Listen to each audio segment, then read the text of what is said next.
우리 하나님의 말씀은 고린도전서 8장 1절부터 6절까지 한 절씩 교독하십니다. 우상의 제물에 대하여는 우리가 다 지식이 있는 줄을 아나 지식은 교만하게 하며 사랑은 덕을 세우나니 누구든지 무엇을 아는 줄로 생각하면 아직도 마땅히 알 것을 알지 못하는 것이요 또 누구든지 하나님을 사랑하면 그 사람은 하나님도 알아주시느니라.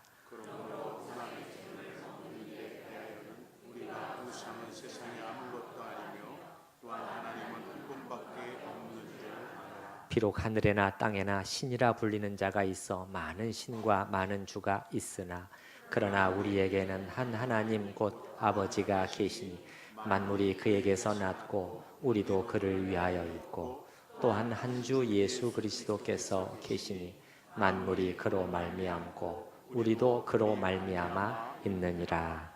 아멘. 현대 문명화된 사회에 우리가 살고 있지만은 미신적인 것들이 우리 주위에 이렇게 많이 깊이 들어와 있는 것을 우리는 보게 됩니다. 서양 사람들의 경우에도 예를 들면은 그러한 것들이 있죠. 사다리 이렇게 밑으로 이렇게 지나가는 것을 피한다거나 아니면은 한 달에 13일이라는 날짜와 금요일이라는 날짜가 겹치면은 그날은 매우 불길할 수 있는 그런 날짜라고 해서 뭔가 이렇게 찜찜해하는 그런 것들이 있습니다. 우리나라에도 뭐 가게 첫 손님이 아침 첫 손님이 이렇게 안 좋으면은 하루 장사가 다 뭐 망친다느니 또 이렇게 죽을 사자다. 그래서 병원이나 건물이나 뭐 아파트에 보게 되면 4라는 숫자를 이렇게 피하려고 하는 그런 경향을 보게 됩니다. 이런 것들이 사실 미신적이고 근거가 없다는 것을 알면서도 뭔가 찜찜해하는 것이죠. 죽을 사자와 이 숫자 4가 아무런 관계가 없음에도 불구하고 모텔 몇 호실인가요? 네, 44호실입니다. 그러면은 뭔가 좀 기분이 안 좋으려고 하는 것이죠. 병원에서 왜 4층을 아예 건너뛰거나 아니면은 4라는 숫자 대신에 F라는 그러한 숫자로 왜 그렇게 표기들 하고 있는가? 그것이 우리의 현실이라는 것입니다. 이런 문명화된 현대 사회이지만은 많은 우리 한국 분들이 그 4라는 숫자를 싫어한다는 것이에요. 주님이 오신 것은 우리가 알아야 될 것은 이런 것들 쓸데없이 우리를 얽어매는 이런 것들로부터도 우리를 해방시키시고 자유케 하시기 위해서 오셨다는 것을 우리가 알아야 되겠습니다. 그런데 이런 일반적인 것들뿐만 아니라 좀 더 깊게 파고 들어가 보면 알게 모르게 기독교적인 어떤 그 미신적인 것들 그런 것들이 또 많이 이렇게 있는 것을 알 수가 있고 그런 것들에 우리 자신도 크게 자유롭지 않다는 것을 우리가 발견하게 됩니다. 제가 쭉 이렇게 설명해 가면은 이제 그런 부분들을 조금 동의를 하시게 될 텐데요. 그래서 제가 오늘 설교 제목은 영적인 것과 물질적인 것 이렇게 잡아봤습니다. 영적인 것과 물질적인 것 사이에 무슨 직접적인 관계가 있느냐 하는 것입니다. 조금 더 구체적으로 말씀드려 보면은 어떤 물질 속에 영적인 힘이나 영향력이 스며들어가서 이렇게 그 속에 있을 수가 있느냐. 그것이 플러스 좋은 영향력이든 아니면 마이너스로 안 좋은 영향력이든 머물러 있을 수 있느냐 하는 질문인데요. 일단 결론적으로 답부터 말씀을 드리면 노입니다. 그렇지 않아요. 그것이 성경의 가르침입니다. 예를 들어 보십시다. 우리 집에 이렇게 막 예수님 얼굴이 그려져 있는 어떤 성화나 그림을 내가 많이 붙여놨습니다. 또 아니면은 십자가를 여기저기 이렇게 좀 걸어놨습니다.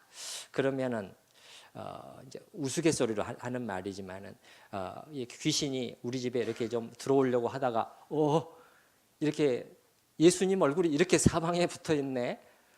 십자가가 이렇게 많이 붙어 있네 하면서 아이고 못 들어오고 다시 돌아가게 될까요? 아니면 적어도 들어올려다가 그걸 보고 좀 망설이게 될까요? 만약에 그렇게 우리가 생각한다면 여러분, 이런 예수님의 성화나 십자가가 불교에서 말하는 애군을 막기 위해서 붙여놓은 걸 우리가 뭐라고 하죠? 부적이라고 하죠. 기독교 부적과 다를 게 뭐가 있겠습니까? 조금도 차이가 없는 것이죠. 심리적인 어떤 그 효과는 있을 수가 있겠죠. 그것을 보면서 주님을 우리가 생각한다, 그런 것은 좋지만은 그 이상은 아닌 것입니다. 전에 이렇게 초창기에 뱀파이어가 등장하는, 흡혈귀가 등장하는 그런 영화들을 보게 되면은 막 이 뱀파이어에 쫓기다가 말이죠, 도저히 막다른 곳에 처하면은 어디서 나무 조각 2개를 발견하면은 십자가로 만들어가지고 이렇게 하면은 막 물러서고, 그다음에 성수라고 막 뿌리면은 몸을 뒤틀고 막 그 고통스러워하는 것들이 보게 되는데, 사실 성수라는 것이 있을 수도 없지만은요, 여러분 참 생각해 보세요. 나무 토막이 2개 이렇게 그대로 이렇게 따로 있을 때는 아무런 힘을 발휘하지 못하다가 이렇게 십자가 모양만 만들면은 그것이 무슨 힘이 갑자기 생겨나고 마귀가 무서워하고 피하겠습니까? 성경 어느 곳에 그런 사례나 가르침이 있는지요, 그게 중요한 것이죠. 영화를 얘기하지 말고 소설을 얘기하지 말고 성경이 과연 그렇게 말씀하고 있느냐, 우리는 그걸 따라야 하는 것이죠. 성경은 그런 나무 토막이 중요한 게 아니라 우리의 사람이 중요한 것이고 사람의 믿음이 중요하다, 그렇게 말한다는 것이죠. 지난주에도 제가 인용해드린 말씀 기억나시죠? 믿음을 굳게 하여 저를 대적하라. 이걸로 대적하는 것이 아니라는 거예요. 성수로 대적하는 게 아닙니다. 우리의 믿음을 굳게 하여 우리 안에 있는 믿음으로 마귀를 물리치는 것입니다. 그래서 어떤 성경적인 신앙, 특히 우리 개신교 신학은 더 그래요. 외적인 어떤 물질 자체 플러스의 영향력도 마이너스의 영향력도 깃들 수가 없는 것을 분명히 하고, 심지어 의식 자체도 그 자체만을 그냥 예배 자리에 왔다가 앉아있다 갔다, 혹은 그냥 성찬의 떡에 참여했다, 그렇게 한다고 해서 그 자체가 어떤 나에게 영적인 힘을 주지 못한다고 그렇게까지 우리는 가르치고 있어요. 아무 생각 없이 성찬식을 참여했다고 한다고 해서 그것이 무슨 플러스를 가져다 주지 못한다는, 그럼 뭐냐? 다시 한번 수찬자의 자세, 주님을 향한 마음, 이것이 우리의 믿음의 그릇만큼만, 믿음의 그릇이 작으면 작은 대로 크면 큰 대로 그만큼만 담아서 우리는 가져갈 수 있다는 것이죠. 이런 미신적이고 비성경적인 측면에서 천주교, 로마 천주교가 크게 기여했다는 사실은 부인하기가 어렵습니다. 방금 성수라는 개념도 사실은 거기서 온 것이고 긴 역사를 가지고 있어요. 로마 천주교의 그 성유물 숭배 사상과 관계가 있습니다. 성유물이라는 것은 뭘까요? 뭔가 신성한 어떤 것들, 물건에 그 관심을 갖는 것이죠. 예를 들면 예수님이 달려 죽으신 십자가, 그 중에서 그 무슨 나무 토막 요 한 조각이라도 얻을 수 있다면, 그 다음에 초대교회에서는 이제 여러분 그 순교자들이 나중에는 또 이렇게 중요시되게 됐거든요. 4세기 초까지 핍박이 많았고 많은 순교자들이 나왔습니다. 이제 신앙이 자유화가 되면서부터는 그분들이 최고로 이제 그 추앙을 받게 된 것이죠. 그래서 그분들이 입었던 옷, 어떤 소지품 하나, 그분들이 그 무덤, 묘, 또 이 그분들의 유골, 이런 것들이 전부 사람들이 갖고 싶어하는, 소지하고 싶어하는 중요한 것들이 되게 됐어요. 그래서 이제 그 예를 들면은 그 중세에 있어서는 그 중요한 헌신이 뭐냐면은 이렇게 자기의 그 재산 이런 것들을 팔아가지고, 이게 돈이 많이 드는 일이잖아요. 먼 성지까지, 팔레스타인 지역까지 성지 순례를 가고, 또 거기서 이런 성유물을 큰 돈을, 비싼 돈을 지불하고 이렇게 가져와서 이렇게 소장하고, 그것을 보면서 주님을 묵상하고, 이러한 것들이 굉장한 헌신으로 받아들여지게 되었습니다. 이러한 역사적인 그런 배경 속에 오늘날까지 우리가 그 영향을 받게 되었다는 것이죠. 그런데 예수님의 그 죽으셨다는 십자가 나무 토막만 해도 사실은 그게 진짜인가 하는 것에는 의문이 많죠. 왜냐하면 그 수많은 사람들이 그 예수님의 달리신 십자가 나무 조각이라고 해서 그걸 가지고 있는데, 비싼 돈을, 그 큰 돈을 주고 사서 가지고 있는데, 그것을 다 모으기만 해도 엄청나게 많은 수의 십자가에 해당이 된다고 하니 분명히 그 속에는 대부분 사실 가짜라는 것이죠. 그런데 만에 하나 진짜라고 해도 우리가 알아야 될 것은 뭐냐면, 그것을 보면서 우리가 주님을 생각하면서 묵상하고 이렇게 할 수는 있겠지만 그 이상은 아니라는 것이에요. 그것을 내가 이렇게 포켓에 집어넣고 있으면 거기서 뭔가 좋은 어떤 영적인 에너지가 솟아나고, 그런 것은 전혀 아니라는 거예요. 하나님은 전혀 그렇게 하지 않으셨다는 거예요. 영적인 것과 물질적인 것이 이렇게 직접적인 관계를 갖도록 하지 않으셨다는 거예요. 그러나 이러한 그 영향으로 오늘날에도 우리도 모르는 사이에 그런 생각 속에 자꾸 사로잡히기가 쉬워요. 제가 일전에 성화, 예수님의 얼굴이 그려진 성화를 판매하는 신문 광고를 본 적이 있었는데, 한번 좀 보여주시고요.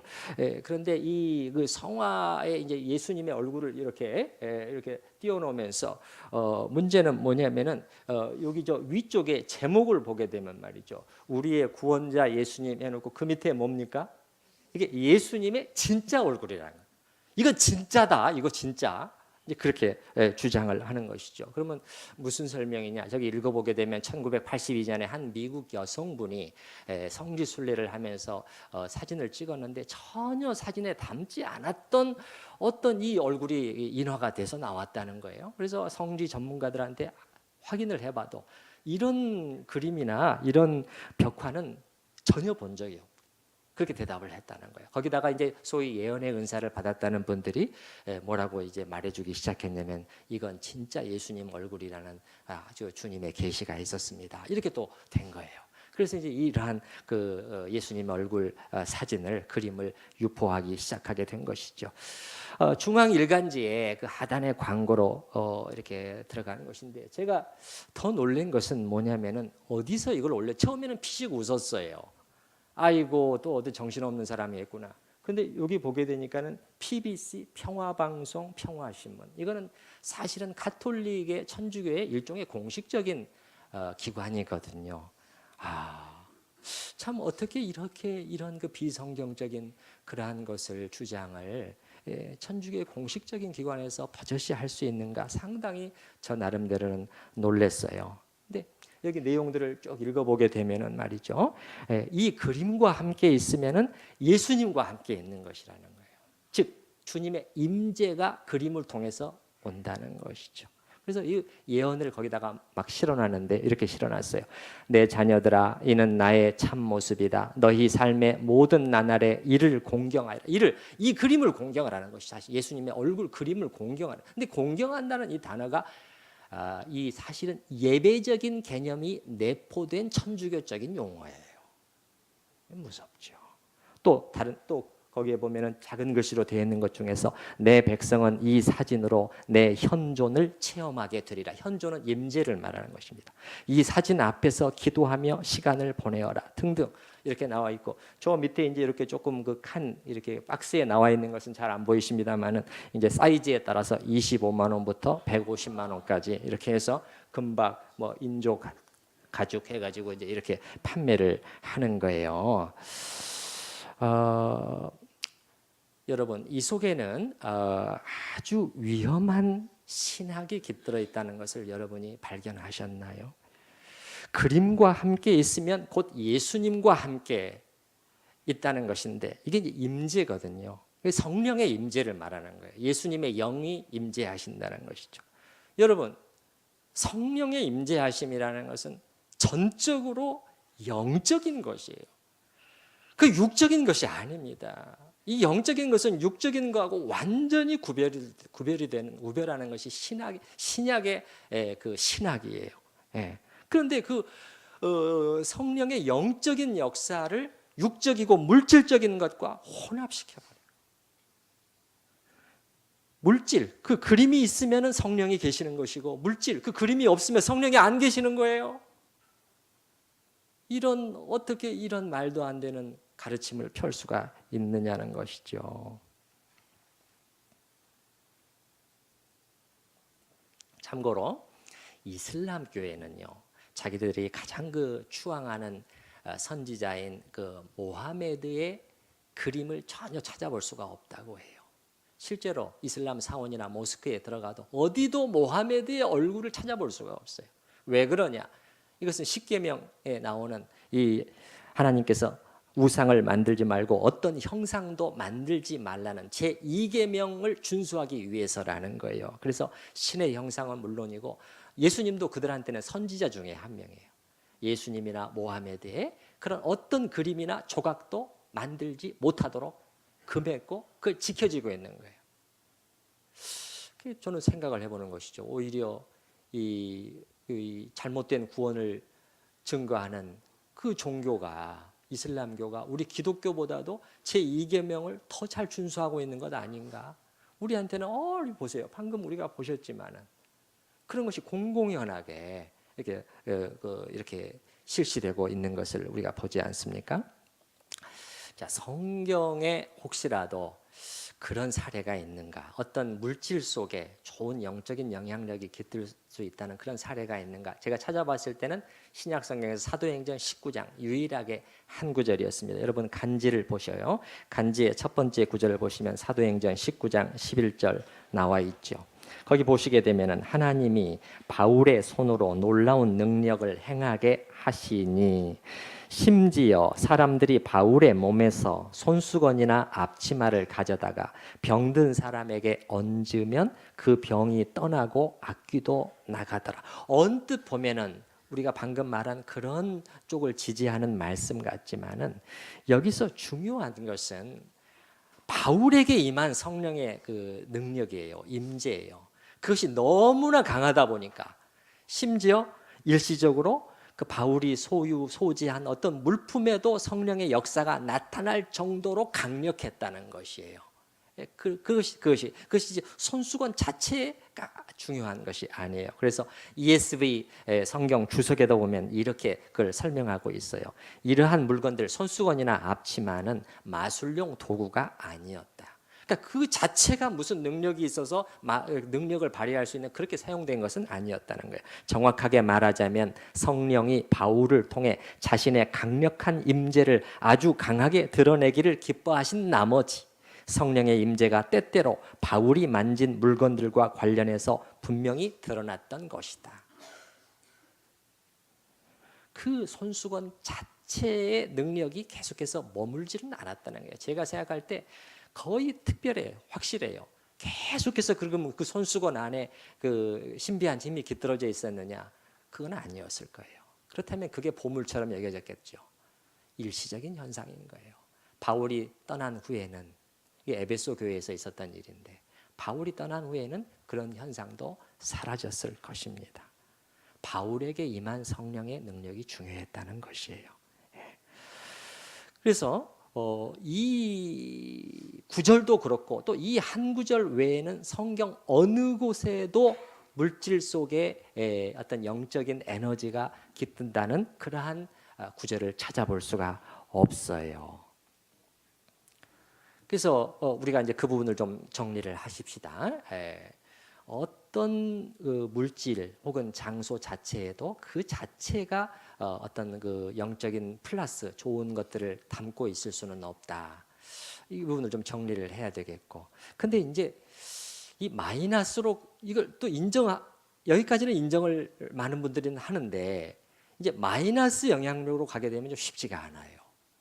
자, 예를 들어 볼까요? 자, 무당집에서 사용했던 어떠한 기구나 물건을 우리 집에 갖다 놨어요. 그러면 어떻게 될까요? 거기서 뭔가 안 좋은 기운이 스멀스멀 나와가지고 가족들이 아프기도 하고 그런 안 좋은 일들이 될까요? 자 보셔요. 플러스의 영향력은 그거 아니다. 한데 또 마이너스에는 적용을 안 하려고 해요. 사실은 똑같은 거거든요. 뒤집어 놓고 생각하는 것이에요. 예. 혹은 또 아프리카 부족들이 그 자기들의 신들에게 제사 지내고 하던 그런 어떤 물건이 우리 집에 있다면, 혹은 어떤 장소도 마찬가지죠. 흉가라는 말도 하잖아요. 우리가 흉가. 예.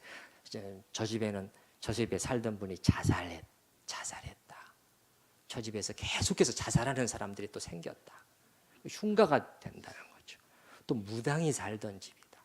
이거 어떻게 될까요? 그 집에 그냥 다 그 악령이 머물고 있을까요? 그래서 이제 이런 생각을 갖다 보니까는 이제 이런 곳에 가게 되면 어떻게 해야 되냐? 우리가 예배드리고 영향력을 끊고 하는 일종의 의식을 행해야 된다고 주장하는 사람들이 생겨나게 됐습니다. 여러분, 그 가게에 흐르는 저주, 혹시 이런 말 들어보셨나요? 혹시 들어보셨어요? 가게에 흐르는 저주. 이 소위 그 가게 저주론이라는 것이 얼마나 한참 동안 우리 한국 교회를 이렇게 혼란스럽게 만들었는지 모릅니다. 이 가계 저주론의 전도사라고 해당될 수 있는 분이 그 한 목사님이 있어요. 미국의 플러 신학교에서 공부했다는 분인데, 이분이 이제 이런 사상을 우리나라에 소개를 하고, 그다음에 또 자기가 또 책을 또 썼어요. 그 책 이름이 뭐냐면은 가계에 흐르는 저주를 이렇게 끊어라, 이런 책. 배단위 출판사에서 나오신다. 이게 얼마나 선풍적인 인기를 끌었는지 모릅니다. 출판한 지 닷새 만에 2번째 인쇄를 할 정도였다고 하니까요. 그래서 그분이 나름대로 그 책에 보면 이 가계의 저주를 어떻게 끊을 수 있느냐, 또 방법을 고안해 가지고 말이죠. 조상들의 알고 모르는, 내 조상들의 죄를 어떻게 알겠어요? 그런 모든 죄를 공개적으로 사람들 앞에 회개해야 된다. 또 아니면은 방향을 다 정하면서 동쪽, 서쪽, 남쪽, 북쪽을 각각 향하면서 저주받은 귀신아 물러가라, 이런 식으로 축사 의식을 행해야 된다는 거예요. 여러분은 어떻게 생각을 하십니까? 제가 생각할 때는 우리 성도님들 가운데서 지금도 그런 생각을 상당히 가지고 계신 분들도 없지 않을 것 같아요. 사실은 이것이, 그래서 이 속에 많은 신학적인 문제가 내포되어 있거든요. 그래서 이제 주요 교단들에서 이 부분을 거론하기 시작했어요. 이건 분명히 이단성이 있다. 그래서 이제 이 목사님이라는 분이 결국은 이제 자기가 잘못되었다는 것을 인정하게 됐어요. 그 잘못되었다는 것을 제가 알게 됐습니다. 더 이상 이제 그 이론을 펼치지 않겠습니다. 각서도 쓰고 사인해서 그 교단에 제출하고, 그 다음에 그 책도 이제 더 이상 출판하지 않겠다고 그렇게 이제 했지만, 그게 2012년의 일이거든요. 이미 15년 정도 이 가계 저주론의 바람이 우리 한국 교회를 휩쓸고 지나가 버렸어요. 그게 좀처럼 거치지 않아요. 그래서 이 많은 신자들의 생각을 오염시켜 놨어요. 그게 참 문제인 것이죠. 여러분, 다시 한번 성경을 생각해 보십시다. 예수님께서 십자가에 죽으신 것이 그 정도밖에 안 됩니까? 성경은 완전한 구속이에요. 완전한 건져내심입니다. 우리의 모든 죄와 질고를 다 담당하셨고 모든 저주로부터 우리를 구원해 내셨다고 가르치고 있어요. 본인이 저주를 받으셨다고 성경에 기록되어 있잖아요. 십자가에 달린 자마다 저주받은 자다. 본인이 그 저주를 다 받으신 거예요. 그래서 우리를 건져내신 이 구원인데, 거기서 조상들의 죄는 딱 예외인가요? 거기서부터는 못 건져내신 거예요. 그래서 우리가 그 의식을 계속 행해야 되는 거예요. 더군다나 이 여기에 빠진 분들이 또 문제가 뭐냐? 한두 번 그 의식을 행하고는 또 이렇게 안심을 못 합니다. 그러니까 모일 때마다 그 의식을 또 행하는 거예요. 이 저주를 끊는. 이게 제가 지난번에 말씀드린 귀신에 대한 강박 증세에 빠져 있는 것이 아니고 무엇이겠습니까? 참으로 잘못된 신학이 얼마나 사람을 묶어버리는지, 자유케 하지를 못하고 묶어버리는지를 우리가 보게 되는 것입니다. 예수님께서는 말씀하시기를 진리가 너희를 어떻게 하리라? 자유케 하리라. 근데 그런 분들 도무지 자유함이 없어요. 어떻게 기쁨이 있겠어요? 얼굴에 어떻게 평안이 흐를 수가 있겠어요? 그래서 플러스의 경우도 마찬가지지만 마이너스 경우에도 어찌됐든 이 물질이나 장소 어떤 것에 그러한 그 힘이 깃들 수가 없다고 하는 것을 여러분이 아셔야 된다. 저는 그렇게도 생각을 해봅니다. 진짜 믿음 좋은 그리스도인이라면 이렇게 해야 되는 거 아닌가? 어떻게 그 부동산 뭐 이렇게 전셋집이나 찾을 때 말이죠. 부동산 중개업소에 가가지고 사장님 요즘 저 싸게 나온 흉가 같은 거 없습니까? 왜요? 그러면 제가 거기 살려고요. 이 정도는 돼야 되는 것 아닌가? 여러분, 사실 저는 흉가 같은 것이 있을 수도 없다고 저는 믿지만 설로 가정을 해서 있다고 할지라도, 그렇다고 할지라도 내가 들어가서 사는데 내가 누굽니까? 내 안에 누가 계십니까? 성령의 천, 성령님이 거룩하신 주님이 내주하시는, 우리가 들어가서 살면 흉가가 아니라 흉가도 길가가 되지 않겠습니까? 왜 그렇게 얼거매이냐는 거예요. 왜 그렇게 쓸데없는 두려움에 빠져 있느냐는 거예요. 왜 44호시를 싫어하는 거랑 무슨 차이가 있느냐는 거예요. 물건보다 더 문제가 될 수가 있는 것이 있다면 음식이 아닐까요, 여러분? 물건이야 좀 이상한 물건 이렇게 좀 치워버리면, 갖다 버려버리면, 가지고 있다가도 이상하다 그럼 버려버리면 돼요. 그러나 내가 뭔가 지금 그 악령과 관련된 음식을 먹었다고 생각을 해보세요. 그럼 이게 먹으면 이건 분리될 수가 없는 것이냐, 내 몸속에 나와 하나가 돼버린 것이잖아요. 그러면 그러한 음식을 먹는 일에 대해서 성경은 어떻게 가르치고 있는가를 오늘 제가 읽었던 본문 말씀을 통해서 살펴볼 수가 있다는 것입니다. 당시 이교의 신들에게 그 제사 지낸 음식을 과연 그리스도인이 먹어도 되느냐 하는 문제로 이게 이제 문제가 된 거예요. 그래서 사도 바울이 이 편지에서 가르치는 것입니다. 특별히 그 4절 말씀을 여러분이 보시게 되면 사도 바울이 어떻게 가르치느냐. 그러므로 8장 4절이죠. 고린도전서. 우상의 제물을 먹는 일에 대하여는 우리가 우상은 세상에 아무것도 아니며 또한 하나님은 한 분밖에 없는 줄 아노라. 이 말은 무슨 말입니까? 우상이라는 신들, 많은 그러한 그것들을 하나님을 자기네들이 가지고 있을지 모르지만 우리는 알고 있지 않냐? 뭘 알고 있어요? 천상천하에 하나님은 한 분이시라. 그 외에는 어떤 신도 있을 수 없다는 것을 우리가 잘 알고 있지 않느냐 이거예요. 그런 것 가지고 너무 얽매이지 말라는 것이죠. 얽매이지 말라는 것이죠. 5절도 마찬가지입니다, 여러분. 비록 하늘에나 땅에나 신이라 불리는 자가 있어 많은 신과 많은 주가 있을지 모르지만 다 그거 실제하지 않는다는 걸 우리가 알고 있지 않냐. 한 하나님 아버지가 계시고 만물이 그분을 통해서 창조됐고 그분을 위하여 창조됐지 않냐. 그리고 한 주 예수 그리스도가 계시지 않느냐. 삼위 하나님 외에는 어떤 신이라는 존재가 있을 수가 없다. 그러므로 4절을 얘기하는 거예요. 우상의 제물을 먹는, 우상에게 제사 지내진 음식이라고 해서 거기에 사실은 여러분이 얽매일 필요가 있는 것은 아니라는 거예요. 여러분 그 10장 25절로 한번 가보십시다. 뒤에 10장 25절. 10장 25절에 보시게 되면 무릇 시장에서 파는 것은 양심을 위하여 묻지 말고 먹으라. 이는 땅과 거기 충만한 것이 주의 것임이라. 왜 시장에서 파는 것일까요? 당시 다신교 사회잖아요. 우상 숭배가 일상화되어 있는 것입니다. 그래서 이 시장에 나와 있는 많은 음식들은 사실 이런 이교의 신들에게 제사 지내고 남은 음식이에요. 그것들을 시장에다 다 팔고 서로 그 유통이 되고 있는 상황이었기 때문에 이 얘기를 하는 것입니다. 그런데 그거 가지고 너무 찜찜해하지 할 필요가 없다는 것이에요. 먹으라는 것입니다. 그것이 여러분에게 어떤 영향을 미칠 수 없다는 것이지요. 왜냐하면 우상이라는 것이 사실은 헛된 이름이기 때문에, 이론만 있는 것이기 때문에. 26절 한번 같이 읽어보십시다. 이는 땅과 거기 충만한 것이 주의 것입니다. 이 세상에 있는 모든 것이 누구의 것이에요? 주님의 것이, 하나님이 주신 것이라는 거예요. 하나님이 주신 것으로 알고 먹으면 된다는 것이지요.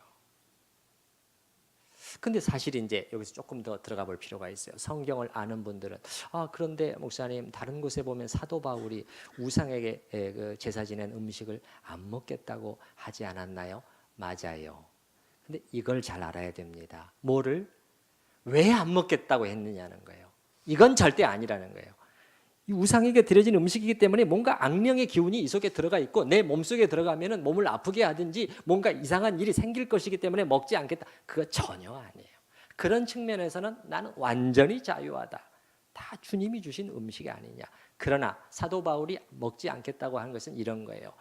이런 믿음이 없는 형제자매들이다. 이런 믿음이 약해서 이런 지식이 없는 형제자매들이 혹시 내가 이렇게 우상의 제물을 먹는 것을 보고 걸림이 된다면 나는 그 형제를 위해서 차라리 그래 그렇다면 차라리 안 먹겠다.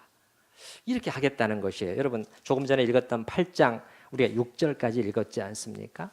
8장 7절부터 보면 그 설명이 나오게 됩니다. 8장 7절부터 그러나 이 지식은 모든 사람에게 있는 것은 아니라는 거예요. 이러한 담대한 믿음, 이 지식, 이거 모든 사람에게 있는 것은 아니므로 어떤 사람들은 지금까지, 어떤 그리스도인들은, 신자들은 지금까지 우상에 대한 습관이 있어 우상의 제물로 알고 먹는 고로 그들의 양심이 약하여지고 더러워지느니라. 자, 이 부분에 대해서 오늘 제가 길게 말씀드릴 시간은 없어요. 그러나 사도 바울의 관점은 뭐냐는 거죠. 사랑의 관점으로 봐야 된다는 거예요. 그러니까 지식과 믿음보다도 더 우선하는 게 형제 사랑이라는 거예요. 뒤에 여러분 보셔요. 여러분 11절을 보세요. 8장 11절. 8장 11절 같이 한번 읽어보십시다. 그러면 내 지식으로 그 믿음이 약한 자가 멸망하나니 그는 그리스도께서 위하여 죽으신 형제라. 참 놀랍지 않습니까? 이렇게 약해 보이고 이렇게 보잘것없고 교회 안에서 믿음도 약해요. 힘도 없어요. 그러나 그를 위해서도 주님이 죽어주신 것이 아니냐. 그것이 아니에요. 그 사람을 작게 여기면 안 된다는 거예요. 12절 이같이 너희가 형제에게 죄를 지어 죄를 지는다는 것은 뭐냐면 내가 형제에게 믿음으로 했지만은 그는 결국 그가 실족하게 됐다는 거예요. 그 약한 양심을 상하게 하는 것이 곧 그리스도에게 죄를 짓는 것이니라. 13절 같이 읽어보십시다.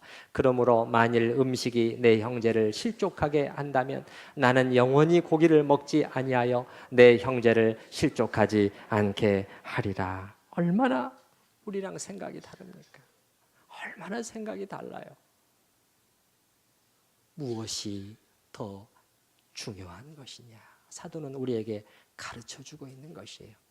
그것 때문에 나는 차라리 안 먹겠다. 내 믿음이 있지만 그렇다면 그렇게 하게 돼요. 8장 1절 여러분 다시 돌아와 보셔요.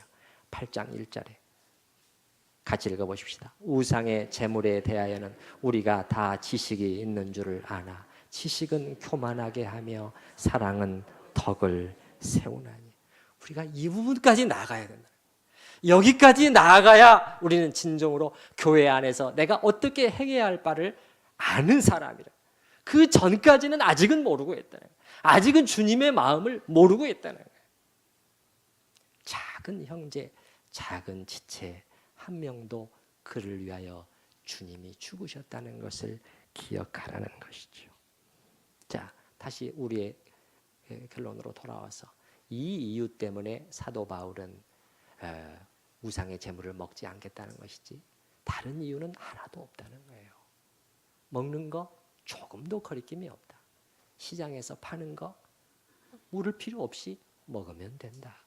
이 모든 것이 주님께서 주신 선하고 깨끗한 것이므로 그렇게 말하고 있는 것이죠. 그런데 사실 여러분 조금 전에도 말씀드렸습니다만 음식 이게 물건하고 다르다. 물건보다 훨씬 더 심각한 것임에도 불구하고 우리 몸속에 들어가서 나와 하나가 되는 것임에도 불구하고 사도 바울은 아주 신학적으로 분명하게 가르치고 있다는 것이에요. 그것이 우리에게 어떤 영향을 줄 수 있어서가 아니라는 거예요.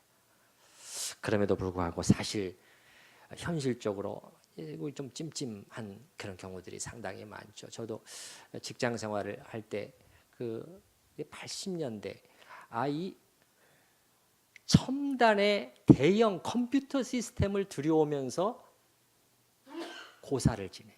돼지머리를 잘라놓고.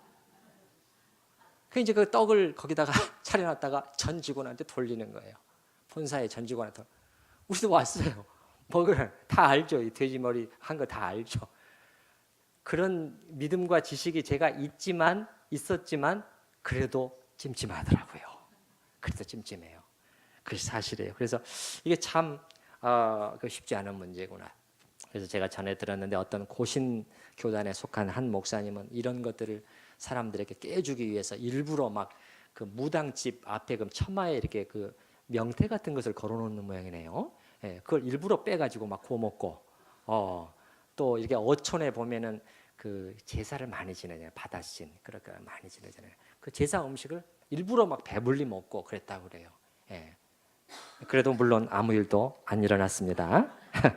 네네. 네, 예수님도 우리가 보게 되면 사실 입으로 들어가는 모든 음식이 깨끗하다고 말씀하시는 것을 선포하시는 것을 알 수가 있어요. 여러분 간제의 두 번째 마가복음 7장 18절 말씀 보시게 되면 제가 읽겠습니다. 예수께서 이르시되 너희도 이렇게 깨달음이 없느냐. 그 다음에 같이 읽어보십시다. 무엇이든지 밖에서 들어가는 것이 능히 사람을 더럽게 하지 못함을 알지 못하느냐. 여기까지. 그럼 무슨 말이겠어요, 여러분? 음식이 너희를 더럽게 하지 못한다는 거예요. 음식이 너희를 더럽게도 못하고 깨끗하게도 못한다는 거예요. 그런 물질일 뿐이라는 거예요. 영은 영이요 육은 육이라는 것이죠. 그건 마이너스도 플러스도 가져다 주지 못한다는 것이죠. 그러면 이제 우리가 여기에서 이 시점에서 조금 생각이 있으신 분들은 질문이 가능할 거예요. 목사님 그것은 알겠는데 그런데 구약 성경에 보면은 조금 다르지 않습니까? 정한 음식과 부정한 음식을 구별하고 또 예를 들어서 무슨 시체를 만지면은 얼마 동안 또 부정하고 이런 정결 예식을 행해야 깨끗해지고 그렇게 나와 있지 않습니까? 맞습니다. 그래서 이 부분에 있어서 구약과 신약에서 어떤 변화가 생겼는지를 우리가 정확히 붙들어야 돼요. 그렇지 않으면 굉장히 큰 신학적인 혼란 속에 빠져 있게 되는데요. 구약에서는 확실히 물건에 대해서 또 옷에 대해서 장소에 대해서 음식에 대해서 날짜에 대해서 구별이 있었습니다. 그러면 하나님께서 그러면 왜 이렇게 하셨는지 하는 거예요. 그거를 우리가 알아야 이 이유 때문에 하나님께서 이런 구별을 이스라엘 백성에게 하도록 하셨구나. 첫째는 뭐냐면은 하나님께서 자기 백성에게 거룩한 것과 속된 것을 구별하는 방법을 이제 가르칠 필요가 있었다는 거예요. 왜 그렇지요? 이게 지금 모세의 율법 아닙니까? 출애굽한 후에 시내산에서 백성들에게 주는 율법들 아니에요. 그런데 이스라엘 백성이 그 전에 400년이 넘는 동안에 애굽 생활을 했잖아요. 거기는 우상 문화입니다. 그리고 그 속에서는 깨끗한 것과 그 더러운 것에 대한 구별이 없는 곳이에요. 그 속에서 오랫동안 지낸 백성들이에요. 근데 이제는 달라져야 된다는 거예요. 이제는 구별할 수 있어야 된다는 거예요. 왜 그러냐? 왜 그렇지요? 하나님의 친백성이기 때문에. 그러면 하나님이 어떠신 분이냐는 거예요. 하나님은 거룩하신 하나님이라는 거예요. 그래서 이것을 통해서 두 번째로는 뭐냐면은 이 하나님께서 자기 백성에게 자 여기 말씀을 먼저 보십시다. 간제 세 번째 말씀 보시면 레위기 10장 10절 말씀이죠. 같이 읽어보십니다. 그리하여야 너희가 거룩하고 속된 것을 분별하며 부정하고 정한 것을 분별하고. 지금까지 너희는 분별이 없었다는 거예요. 다 똑같았다는 거예요. 거룩하고 속된 것이 차이가 없었어요. 사실은 오늘날도 마찬가지잖아요. 우리가 사는 오늘날의 이 시대도 사실은 마찬가지죠. 어떻습니까? 뭐 거룩, 경건, 뭐가 깨끗한 삶, 그게 뭐가 중요해? 내가 좋은 대로 살면 되는 거지. 우리도 사실 마찬가지지만 그 당시에 하나님은 요거를 구별하기 시작할, 분별하기 방법을 가르쳐주기 시작했다는 거예요. 그 4번 말씀 에스겔서 44장 23절도 마찬가지입니다. 내 백성에게 거룩한 것과 속된 것의 구별을 가르치며 부정한 것과 정한 것을 분별하게 해야 된다. 이걸 해야 된다. 그래서 이걸 먼저 가르쳐 주셔야 되는 거예요. 근데 더 중요한 두 번째는 뭐냐? 하나님께서 왜 자꾸 이것을 구별하도록 하시느냐? 음식이나 장소나 옷이나 물건의 거룩함을 가르쳐 주고자 하시는 것이 아니라 그것을 통해서 누구의 거룩함을 하나님의 거룩함을 가르쳐 주고자 하셨다는 것이에요. 자, 여러분 5번 말씀 레위기 11장 45절에 보시게 되면 이게 지금 위에 3번에 레위기 10장과 계속 이어지는 문맥입니다. 왜 하나님께서 계속해서 이렇게 정하고 부정한 것을 계속해서 왜 구별하고 계시느냐? 이렇게 하면 안 되고 정결의식을 해야 되고 계속 하시는 이유가 뭐냐? 45절에 딱 나오죠. 나는 너희의 하나님이 되려고 너희를 애굽 땅에서 인도하여 낸 여호와라.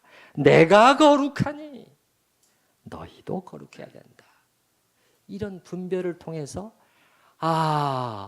우리 하나님은 그런 분이시구나 하는 것을 이스라엘 백성은 하나하나 배워나가게 됐던 것입니다. 여러분, 모세가 하나님을 맨 처음 만났을 때 어떤 현상이 있었죠? 떨기나무에 불이 붙었는데 타지를 않는 거예요. 이게 뭐지? 가까이 갔을 때 하나님께서 모세에게 맨 처음 하신 말씀이 뭘 벗어라? 신발을 벗으라는 거예요. 그러면서 하신 말씀이 내가 선 땅은 거룩하기 때문이라는 거예요. 자, 여기서 질문해 보겠습니다. 그러면 하나님께서 신발을 벗으라고 하셨단 말이에요. 그럼 모세, 거기 네가 서 있는 그 땅이 거룩하기 때문이야. 하나님께서 그 말씀을 하시는 거예요? 뭘 말씀하려고? 누가 거룩하다는 거예요? 하나님이 거룩해요. 내가 있는 곳은 거룩한 거예요. 내가 거룩한 것을 네가 알아야 돼. 이것이 모세가 맨 처음 배워야 했던 사실이었단 말이에요. 여러분 뒷장에 보시면 간지 뒷장에 보시게 되면 출애굽기 3장 4절 5절 나오죠. 여호와께서 그가 보려고 돌이켜 오는 것을 보신지라 하나님이 떨기 나무 가운데서 그를 불러 이르시되 모세야 모세야 하시매 그가 이르되 내가 여기 있나이다. 5절 같이 읽습니다. 하나님이 이르시되 이리로 가까이 오지 말라. 내가 선 곳은 거룩한 땅이니 내 발에서 신을 벗으라. 땅이 아니라 여호와 하나님, 네가 대면한 만군의 하나님은 거룩하신 분이야. 신발을 벗어. 모세가 신발을 벗고 어떤 생각이 들었을까요? 신발을 신었을 때와 벗을 때 마음이 틀리는 것이죠. 땅바닥에 맨발로 섰을 때 어떤 생각이 들었을까요? 거룩하신 하나님이시구나. 함부로 해서는 안 되는 분이구나. 그걸 벌써 느껴지지 않았겠어요? 여러분, 저는 하나님께서 우리 하나님의 자녀들에게 지금도 늘 가르쳐 주고자 하시는 게 그거라고 생각을 해요. 무엇을? 하나님의 거룩하심, 두려우심, 존귀하심을 우리가 배우지 않으면 안 된다는 거예요. 늘 그걸 가르치시는 거예요. 여러분, 성전도 마찬가지잖아요. 구별이잖아요. 구별. 이 성전, 성소, 성막 벌써 다른 곳과 구별이 되는 것이죠. 거기 안에 들어가면 또 뭐가 있느냐? 성소가 또 따로 있어요. 거룩한 곳이라는 것이죠. 그럼 성소 안에 또 뭐가 있죠? 지성소가 있어요. 지극히 거룩한 곳, 하나님의 임재가 있는 곳, 아무도 들어갈 수 없는 곳. 대제사장만 1년에 딱 한 번, 그것도 들어가려면 몸을 씻고 그 다음에 죄를 위한 속죄 제사를 드리고 그리고 나서 조심조심 들어가요. 잘못하면 죽습니다. 이걸 통해서 대제사장이나 이스라엘 백성은 또 뭘 배웠을까요? 우리 하나님은 이렇게 두려울 정도로 거룩하신 분이시구나.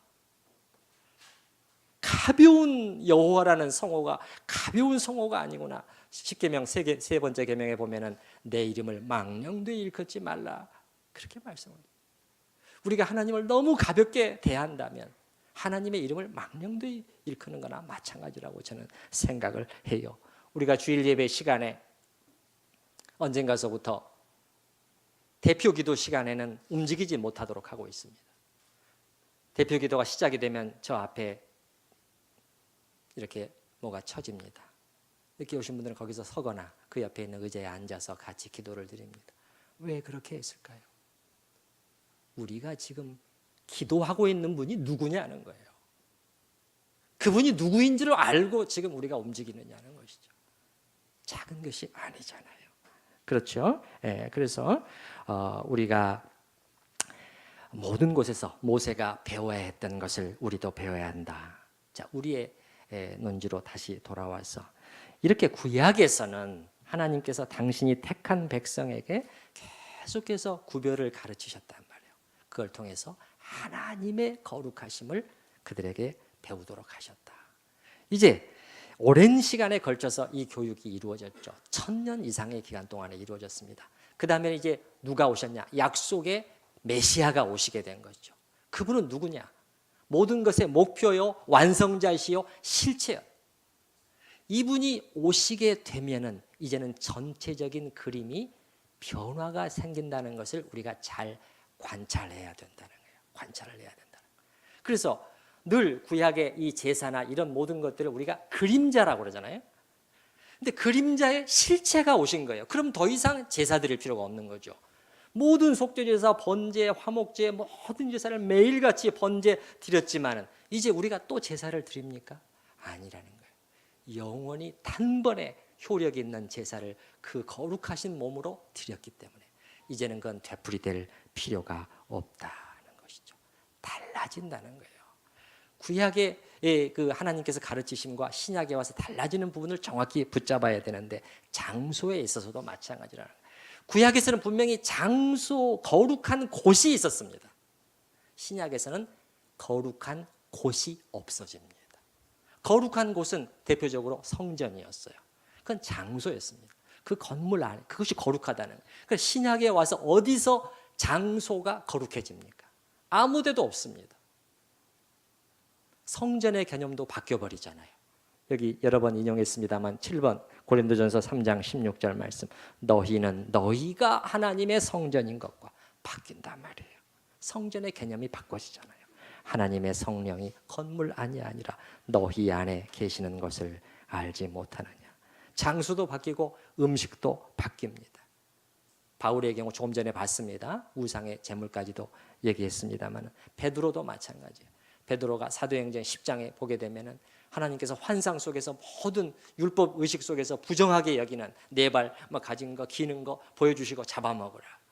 베드로가 주님 저는 한 번도 그런 그 더러운 그 율법 속에서 더럽다고 지정한 그런 음식을 먹은 적이 없습니다.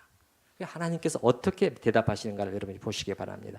간지의 8번 말씀 보시게 되면 사도행전 10장 14절 15절 말씀 14절에 베드로가 이르되 주여 그럴 수 없나이다. 속되고 깨끗하지 아니한 것을 내가 결코 먹지 아니하였나이다 한데 15절 같이 읽어보시겠습니다.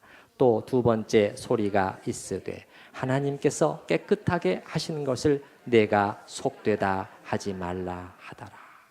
뭔가 지금 변화가 생기고 있는 것을 여러분이 보시지요. 조금 전에 우리가 앞에 이제 간지 다시 한번 보시면 2번 예수님께서 하신 말씀 마가복음 7장에 18절 말씀 읽었습니다만은 19절 말씀도 같이 읽어보십시다. 19절 이는 마음으로 들어가지 아니하고 배로 들어가 뒤로 나감이라. 이러므로 모든 음식물을 깨끗하다 하시니라. 깨끗하다 하시니라가 영어 성경에는 많은 영어 성경에 선포하시니라 이렇게 번역이 되어 있어요. 이제는 모든 음식물을 깨끗하다고 주님이 선언하셨다는 것이에요. 그렇기 때문에 다시 뒤쪽으로 가서 마지막 간지의 마지막 말씀 디도서 1장 15절 말씀이 가능해지게 되는 것이죠. 같이 읽어보십시다. 깨끗한 자들에게는 모든 것이 깨끗하나 더럽고 믿지 아니하는 자들에게는 아무것도 깨끗한 것이 없고 오직 그들의 마음과 양심이 더러운지라. 그래서 이 신약에 이르게 되면 이제는 달라진다는 거예요. 사실은 모든 장소가, 모든 음식이, 모든 날이 다 거룩해지게 돼요. 모든 날.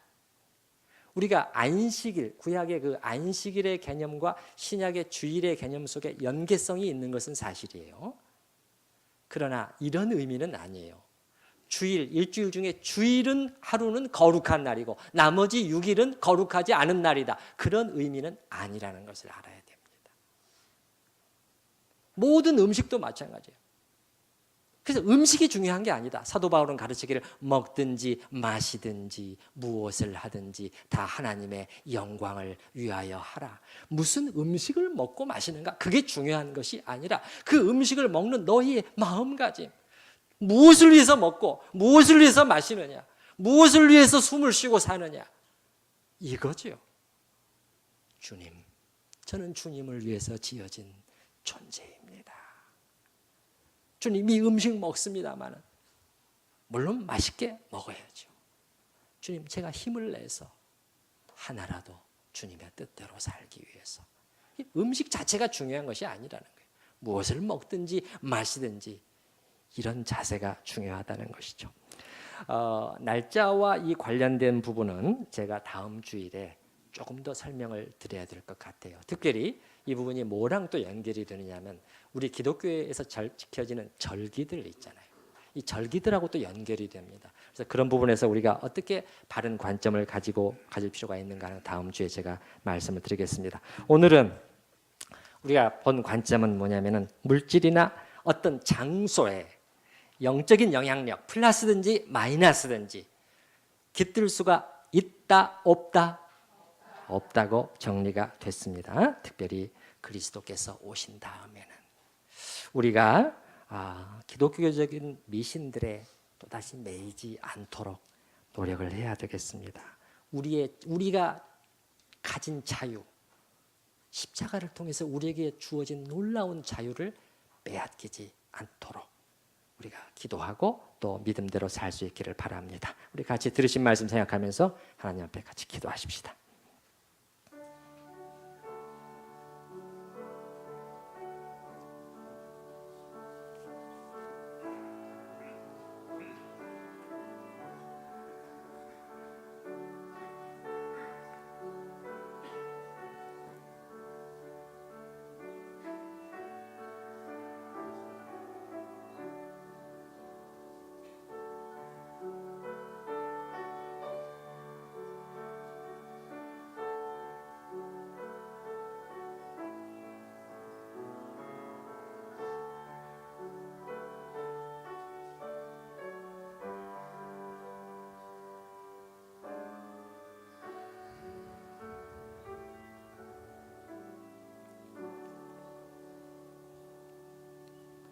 감사하신 주님, 이 세상에도 많이 이런 미신적인 것들이 있어 사람들을 보이게 보이지 않게 얽어매고 있지만 더 자세히 안으로 들어가 봤을 때 우리 기독교 안에도 이러한 미신적인 것들이 깊게 파고 들어와 있고 우리도 모르는 사이에 거기에 또한 얽어매임을 당하고 있는 것을 살펴봤습니다. 주님, 우리가 영화나 사람들의 얘기나 소설을 따르는 것이 아니라 하나님의 말씀이 정확히 무엇이라고 증거하고 있는지를 잘 살피게 하시고 그것을 아멘 믿음으로 받고 그렇게 살아가게 하여 주시옵소서. 특별히 주님, 이러한 것들로 인해서 우리에게 주신 이 귀한 자유를 빼앗기지 않도록 저희를 지켜 주시옵소서.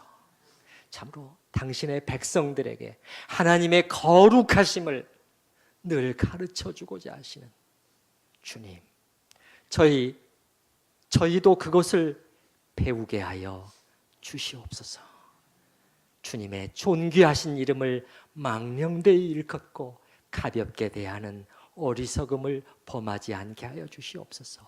우리가 하나님의 보좌 앞에 담대히 나아갈 수 있다고 말씀하셨지. 가볍고 경박함으로 그렇게 나아갈 수 있다고 말씀하지는 않으셨사오니 주님 앞에 그렇게 담대함으로 나아가서 두렵고 떨리는 마음으로 주님을 기뻐하게 하여 주시옵소서. 예수님의 이름으로 기도드립니다. 아멘.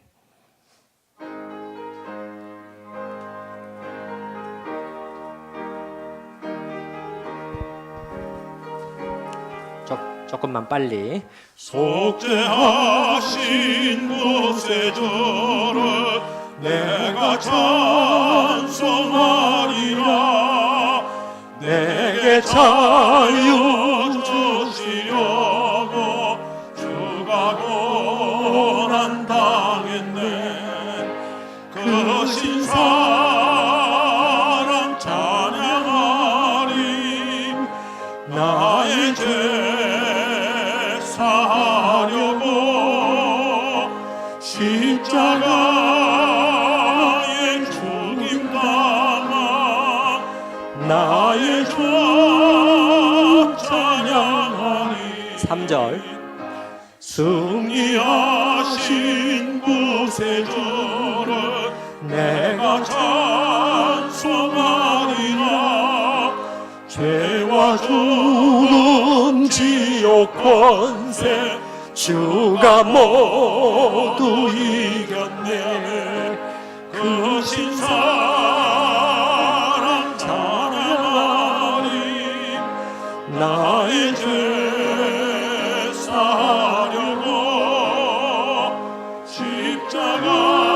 십자가에 죽임 당한 나의 죄 찬양하리.